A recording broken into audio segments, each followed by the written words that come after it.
بسم الله الرحمن الرحيم. حلقة جديدة يا جماعة، معاكم النهاردة أحمد حمدان. هنتعلم النهاردة ازاي نقدر نسحب من ماكينة الاي تي ام بتاعة البنك من غير ما نحط الكارت. أحيانا كتير بنحط الكارت والكارت بيتسحب مننا.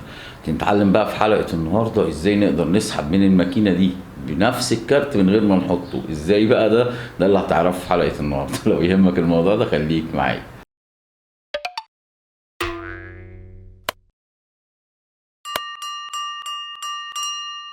طبعا في البداية كده هو ينفع اسحب من الماكينة من غير ما احط الكارت؟ ايوه ينفع، بس شرط الكارت يكون عليه العلامة اللي انتوا شايفينها فوق دي. لو العلامة دي موجودة على الكارت بتاعك فحضرتك تقدر تسحب من الماكينة عن طريق حاجة اسمها NFC، او يعني هنبسطها هنعتبرها واي فاي، بس هي حاجة اسمها NFC. خلاص، لو العلامة دي موجودة تقدر تسحب من الماكينة بكل بساطة من حسابك ومفيش أي مشكلة.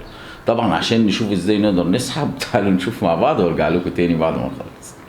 طبعا في البداية كده يا جماعة بنجيب الكارت بتاعنا عليه علامة واي فاي زي ما انتم شايفين كده، بنبدأ نحط علامة الواي فاي دي على علامة الواي فاي اللي في ماكينة البنك. طبعا دي ماكينة بنك أهلي، ممكن انت في ماكينة بنك مصر برضه هتلاقي نفس الخطوات، يعني مش حاجة صعبة، او اي بنك تاني. فتجيب علامة الواي فاي اللي هنا اللي على الكارت بتاعك تحطها على علامة الواي فاي اللي في الماكينة او علامة NFC. طبعا ادي شكل الماكينة اهو.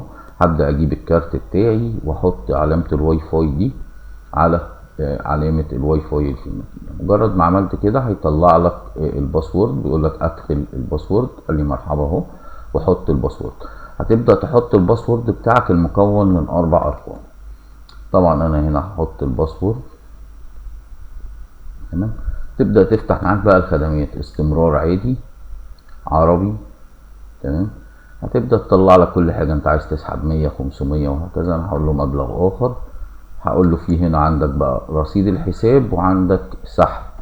هبدأ اقول له سحب، عايز ايصال ولا لا؟ انا هقول له لا هنا.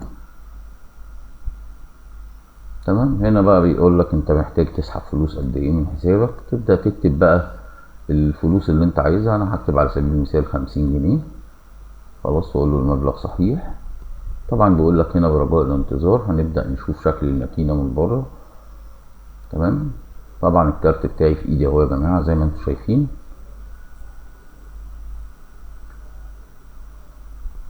بس هنا تبدأ ال50 جنيه تطلع اهو، مفيش اي مشكلة. من فضلك اسحب النقدية والايصال. سحبنا النقدية، ولو كنا طلبنا ايصال كان طلع. طبعا هنا بيقول لك شكرا. خلاص احنا كده تمام. طبعا لحد هنا حلقتي تكون انتهت معاكم النهارده. ما تنساش تضغط على علامه السبسكرايب الحمراء دي وتفعل الجرس من جنبها من تحت الحلقه دي عشان يوصلك كل جديد. ويا رب يعني دايما في قناتي كده، قناه احمد حمدان. يا جماعه والله الحلقه خلصت، يلا سلام عليكم.